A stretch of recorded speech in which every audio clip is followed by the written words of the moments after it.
Cannabis Business Minds, we train and mentor professionals, entrepreneurs, and aspiring entrepreneurs on how to confidently find their place in the legal cannabis and hemp industries. Come on and join us at cannabisbusinessminds.com. Hello, Cannabis Business Minds, and I hope you're doing well.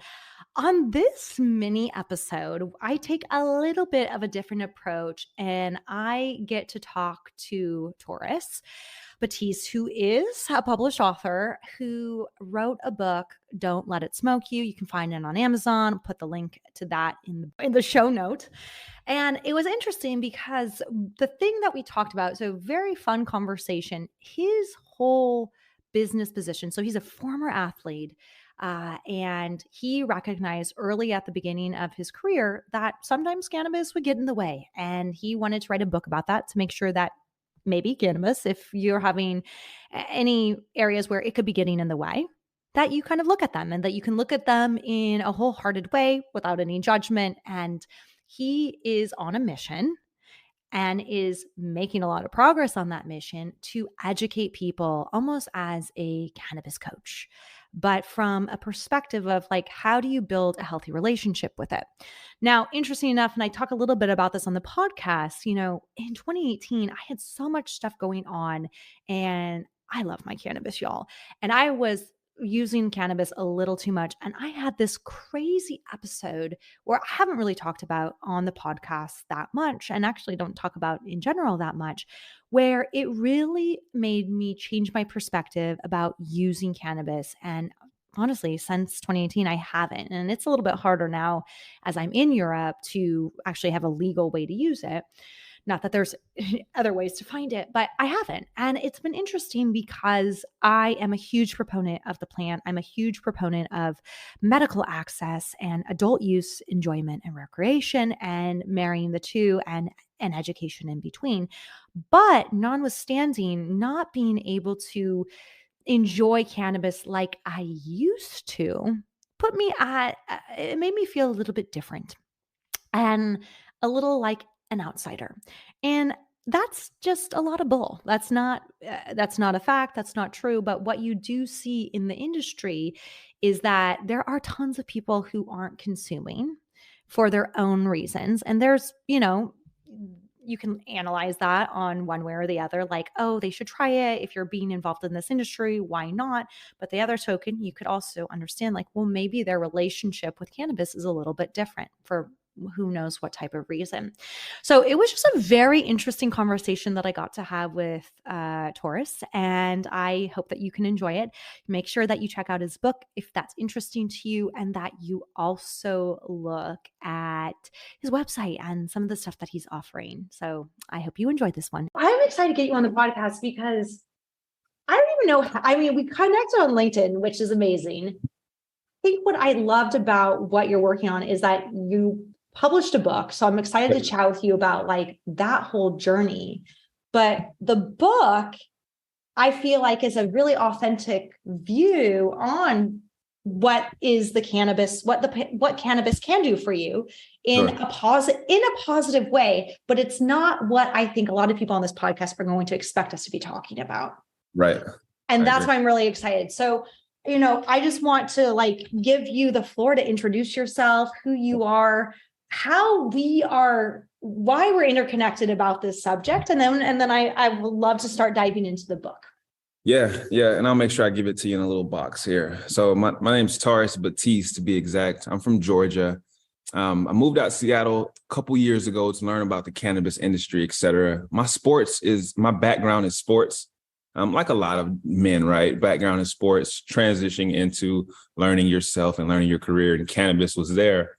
Growing up, I kind of went through this phase of smoking and it kind of controlling me and me not focusing on things I really wanted to do. So I put all that mess that I was going through into a message and came out with the book, Don't Let It Smoke You. And that's what got us on this call today, just around cannabis minds and cannabis entrepreneurs, and how maybe some of them will be open to saying maybe they got into the don't let it smoke you realm, or maybe they're kind of running into it now, or maybe we're helping young adults not running to it as they move forward. So that's what got us on the podcast, and that's what I'm here to talk about. Awesome. That was like such a good Yeah. intro. Well, Sure. I think that for me, it let me smoke weed and I had to stop cannabis. And that's also one of the things that I felt shame around that. Like, Sure, for sure. it's interesting because like growing up, I'm from Portland. Like a lot of my friends have dispensaries, like cannabis, weed, whatever. Back then, it wasn't that big of a deal, but I know I stopped using it when I was in college because I thought that it would affect me. And then I worked Sure. in finance, thought it would Did you affect use in me. high school? Yeah, I'm sorry. all the time. I Okay. remember Was smoking that in the Portland. norm? Was that the norm in Portland? That was, I think I used it a little bit more than my friends. But my parents had no idea. I got great grades, right? Mhm. But then I went to college and I thought, oh my God, I'm in finance. How could I want to be smart. And so what's interesting, I want to unpack this with you is like that was then, but then getting into the cannabis industry again in 2015, I went and did all this research again. And then I was like, wow, the plant's amazing. Like it does so much and it does. And then I started using it again, but at a point where it started, and I think I was just moving a mile a minute, where it started to smoke me and I lost vision of who I really was. I started to make very bad decisions. And I wouldn't say that I could just blame that on cannabis. I Sure. would say that it would be, the situation that I got myself in. And being in this industry and supporting it, I feel like it was a very hard balance to know like, oh, I don't consume it anymore. I don't use cannabis. I Right. appreciate those that do. And so what do you think about that first? Because I feel like you really have this, a very good vision about it. And so I'm just curious, like that was a past for you, but now how do you see this? Yeah. I'm seeing it become legal everywhere, right? I think Portland was actually one of the first or one of the beginning states. Well, me mentioning from Georgia at the beginning of the call, we still haven't got there recreationally, right? Recreationally, we still haven't got there. So I'm hoping that I can kind of be like that kind of hotline for people who may not know, how to get into it and how not to. I'm gonna be honest, Simone, I still use to this day, right? I still smoke to this day. I just understand the power of when to smoke for me, not my friends, not my group that I'm going to smoke with, not my girlfriend, but for me. And that's what I kind of hang my hat on as I go throughout my day.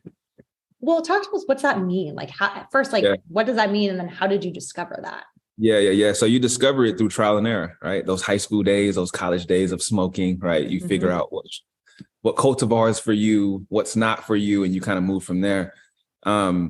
And the power of when, like to break down the structure of, and in the simplest form, I know I can't smoke from 8 a.m. through 1 p.m. each day. I personally can't. I won't be worth anything myself, right? I'll kind of get like, all right, Simone, I don't want to do the podcast, so Yeah. I understand about that about myself. And I also understand that I want to use for the long term. So I use in more healthier ways than just smoking now. So that's what I lean more towards. And that's what I like to push more towards when I'm talking to young adults. That's so great. I mean, have you found like that's kind of your area where you're having more conversations with people that are, because there's this whole cannabis curious crowd that are young adults or older people that have the stigma maybe attached to it that don't know how to consume, but also Sure. go to a dispensary Mm-hmm. and think, oh my God, I have no idea. Like I feel overwhelmed. This isn't really for me. The bartenders are not that nice. So how are you helping people? Yeah, it's just like in the simplest form. Well, it's tailored to everyone differently, right? Some elderly man might just get into cannabis and he's like 68, right? So you'll touch him different than you touch a 19-year-old guy, right? Or a 19-year-old woman. So you figure out their user case and how they use, and then you structure the plan around there. I'm not about to tell someone what to do, right? I'm not Nancy Reagan, right? No, the drug. I just kind of say like, don't let it control you. Don't let it stop you from living your best self or life, whatever you like to say, or just controlling you from doing what you want to do moving forward. One of the biggest things I like to give out is that it's a difference between euphoria and intoxication. Absolutely. I said euphoria and intoxication. Well, I liked Euphoria. Okay. There's a difference between that, right? And I think sometimes we don't know that difference. So I help them understand the difference, right? Like You can't just get high, come down, okay, then roll another one, right? It's different for everyone, but I like to kind of push that out. How have people been reacting and responding to like the work that you're doing? Yes, I've been kind of getting a little bit of everything, right? Mm-hmm. Some of the entrepreneurs, some of the guys that remind me of myself, guys and women that Mm-hmm. remind me of myself, they understand it. They're like, oh, I understand it. You're not saying not to do it. You're saying more, hey, let's lean on more microdosing if you can, right? Let's lean on Mm-hmm. more of this and that. And then you have some heavy cannabis believers who are like, this is the God's plan. This is good for everything, right? And I'm like, I understand that, but I'm not saying it like that. So, and then to the young adults, I'm kind of get looked at as like this old head who's just kind of a little lame, who's like, don't let You it. Yeah. So I'm like, all right, well, so that's kind of the three different angles that I kind of get looked at. But I'm still holding on to it for sure. Are you having these conversations with people online, offline, and where are they located? Like, are there a lot of people in Georgia that you're talking to? Yeah, so I started off with high schools in Georgia. As I got out here to Seattle, I started getting into colleges out here in Seattle. And majority of the conversations that I have is online through my email, don't let it smoke you at Gmail. People come in there and write me all the time. We go back and forth. I have a little dialogue there. It's not Really? always the nicest thing, to be completely honest. But at the end, we try to come to an even understanding around it for sure. Can you give me like one example of like an email you received recently and kind of Yes, how you yes. help them or how you A, didn't help them? a lady from New York, I believe her podcast is Motherhood and Marijuana. And she's like, hey, Tarris, it's really not on the cannabis because it's growing hand in hand with us. It's on the user to kind of control that balance. Mm-hmm. And I understood that. And we kind of went back and forth to say, hey, it's not the plant itself. It's that what we're going to change it into this intoxicating or dependent thing. If you kind of follow my drift, right? Absolutely. Like all the tobacco companies are buying the cannabis companies. Like if the tobacco products aren't good for you, why do you think the cannabis will be? So Mm-hmm. it's more of conversations like that. That was that particular one. And that's what we kind of chatted around. Well, that's interesting. Like maybe we can talk about that because we are getting very far away from like the natural, like just smoking, like just like consuming cannabis, how it was maybe thousands of years ago. We are seeing, concentration. We're seeing, Delta 8, Delta Yes. 9, and all of Yes. that. And so what are where it's completely like, and some of them, aren't necessarily that good for us, or smoking something that has, 30% THC and having a lot of that, definitely gets you into that intoxication, state. And so it is interesting because, yeah, I didn't even realize like it's not as simple as it used to be. It's not as simple as it was when I was in high school and you Nope. literally just get a dime bag. Like that's Right. not the case anymore, Right. like Right. at all. Yeah. Yeah. It's not like that no more. It's definitely tampered with and played with a little bit, manufactured a little bit. And that's why I like to say, hey, don't let it control you. If the food in the convenience store isn't good for you, why the cannabis in the convenience store? Why would that be good for you? It just doesn't necessarily make sense, right? So let's just be mindful of that. I like to push this out to Black and brown people like me and you. It's like, Mhm. if we were locked up for it in the past, and I understand economic expungement, et cetera, but they're not locking us up that much anymore. But pay attention to where they're putting these dispensaries in low-income areas, right? So they're not locking you up. They're just hitting your pockets. So it's just being mindful around not letting it control you. It's not that deep. It's not woke like that. It's just being mindful of that, if you get what I'm saying, Simone. I get what you're saying, but I think that mindfulness, especially right now when we're so connected to our phones and we can get lost in a rabbit hole, is something that a lot of people are just operating on like autopilot and they don't even realize it. And I think just even Right. taking that step back of like self-reflection of like, how am I doing? Is this working for me? Is so important. But a lot of people forget to do that. So I'm glad that you are doing it. When Sure. you go into these high schools and these like universities, are you going in like and pitching like, hey, I want to do a talk, or are you just helping people individually? I'm helping them. I'm leaning on the humanity aspect of what's becoming legalized in the world. We can't control that, right? But we can help the humans.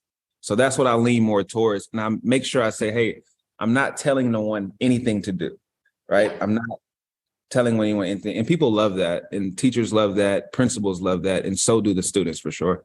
Wow, this is so great. And so what's your why? Like, so we kind of breezed over or brushed over really like the genesis of what happened to make you start your book. That ultimately to me is that why, like that we're like, no, I have this message to send. So what is that underlying why and your vision? Yeah, I went through a point, Simone, where I kind of put cannabis in front of my dreams. I didn't notice it. I was super young at the time, but the pattern and the dependency on it showed that to me later on. Right now, I still believe in cannabis. I'm a cannabis advocate, but I believe it can't get in your way. And I believe I was created to help others not get in their way. Yeah. So that's my why around it. I'm looking, now it's becoming legal. Simone, I'm serious. I'm looking to, right now, the book's done, jumping on podcasts. I'm doing corner classes along with those high schools and the colleges, right? And trying to transition this into a movie to really get in front of the masses as this becomes legal. So that's where I'm at. That's where my why is. And hopefully you'll see it roll out moving forward for sure. Oh my God, yes, I will. And I'm so curious. So did you do a strategy about like launching something on Amazon, the whole kind of KDP route and kind of just building your digital footprint? Yeah, I did. It took me a long time. It took me eight years to write the book. Just because I was still smoking, Simone. I couldn't, it was smoking me, you know, I couldn't worse. But I went through the KDP, I went through the Amazon. I did that with a friend named Jeremy of mine who helped me out. So shout out to Jeremy for that. Thank you for that. But that was the route that I took. And I like to lean on that route for sure. Yeah. Well, and I think what's really cool is like, especially since you know your why, like you are an entrepreneur, you're seeing that this is such an opportunity, like in this digital space, like you could create your own podcast and you know what I mean? Like I almost can envision like you creating like your own podcast. Not that it even ties into, I mean, I guess I'm getting too much into strategy, but like that it would be even cannabis centric, but more like human centric. And that would be a bigger theme. I don't know. It just seems like there's so many possibilities. And the world, the US needs a lot of people like you to do this work, because I think that when I think about it from just like the legalization standpoint, and yes, we are going very quickly, but there's a huge gap in education. Education in the benefits of cannabis, education in how do you practice mindful use of cannabis, how do you understand what addiction is, you know, overconsumption. And to me, I look at it always from the business perspective of helping these entrepreneurs. And what's very hard is that right now in this space, despite cannabis being legal in so many states, a lot of the small entrepreneurs and businesses aren't as successful as we would have hoped. And a lot of that's because of regulation, but a lot of that also is because of education. Like, how are we educating people to consume or not to consume, and just having a better awareness of the plant? Yeah, I agree with you. I think one end is the lifestyle of the plant, right? And the benefits and use, et cetera. And the other side is the business behind it. The state laws, and you really have to educate, like Brittany Griner. I don't want to bring up that situation, but you have to educate yourself where you go. You have to educate yourself. You have to know. And that's a little deeper than just, you know, smoking and using and just learning about the plant. So exactly. Good point. Yeah. So what are your what are you working on? Are you like, what is your 12-month goal? I guess when we think about like a big vision is like, try to get this out to the masses. Like where do you want to be in 12 months? Yeah. So I like how I kind of have a hand in cannabis, but not all the way in with the book. So it keeps me around cannabis, right? What keeps me loving, keeps me happy. My 12-month goal around the book right now is to extract as much I can from these podcasts. I'm really trying to pause and make sure that I get the book out as much as possible instead of trying to look over it. So that's where I'm at right now. I've been running like you know, I've been running ads and stuff. All that. I've been jumping on tons of podcasts. But right now I'm learning myself, learning more about the plant. Like I said, it's growing hand in hand with the CBDA, CBDG. It's growing hand in hand. So learning more how to speak around the plant. That's what I'm heavy on right now. Just really positioning myself as that expert. I don't like to say expert, but as that trusted person that people listen to. Well, I think that trusted coach almost, right? And I think when you're like, one of the biggest things, I always think I'm a coach, but I'm like, no, I'm a consultant. I want to be a coach. Is that a coach doesn't tell somebody what to do. You give them tools, but you don't tell them what to do. And I think especially with people's health and mindset, like people need good coaches. Right. And it seems like you're on such a good path, like where you are at school, because you can talk to so many young people, but you can also help a lot of people in your, neighborhood, in your vicinity, like understand cannabis in a different route. Well, anything else that you want to share on the podcast?